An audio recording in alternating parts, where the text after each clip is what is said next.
And I came forward that night in the revival and met that preacher down here all by myself, down at the front. And that preacher did what a good pastor will do. He talked with me, and he sensed that God was doing something in my heart.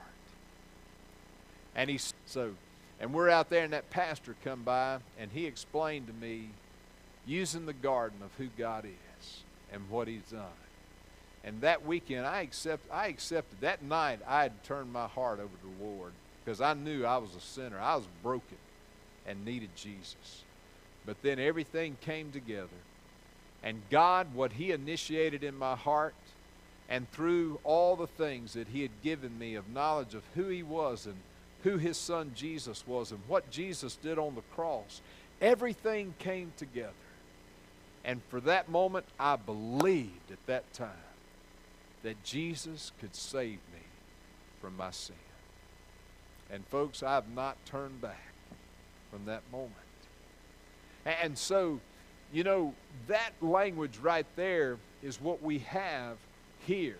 You must see in verse 7 there, that God is the one who initiated. God tapped on Abram's life and said, Abram, living in a pagan land, we need to leave. And he follows. But it was not until the point of verse 6 of chapter 15 that we see that Abram believed. And God did what? Accredited it to him as righteousness. So what part is it of man? It's our part to choose to believe in what God has done and is doing inside of our hearts. And so I hope that didn't confuse anybody. Hopefully everybody's there. He said not only did I a master strategy for taking the land, but God did it. God was the one who promised it. Abraham received what God promised. Here God initiates this covenant as well with Abram. You know, God didn't negotiate the terms. He didn't say, Abram, you go to sleep. And let's talk about this a little bit. There was no negotiation. He announced what was going to happen. So perhaps, you know, promise would be a better term there, but this is what we see. The promise was true that God would give the land of Canaan to Abram and his descendants. The physical boundaries of the land are given to show how they never fully claimed or conquered the land of God that He had promised them.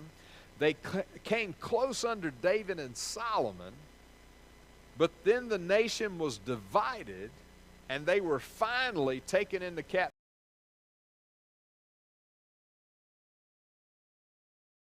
captivity. And after a remnant returned, they were under the domination. 70, Jerusalem was destroyed by the Roman general Titus. And the Jews fell into dispersion, or they were dispersed. And so God's promise to Abram went unfulfilled. Now there are two main ways of dealing in terms of the biblical interpretation here. Now look, we're not going to deal with eschatology. Does everybody know eschatology? You know, I paid a lot of money to learn what that word was at seminary.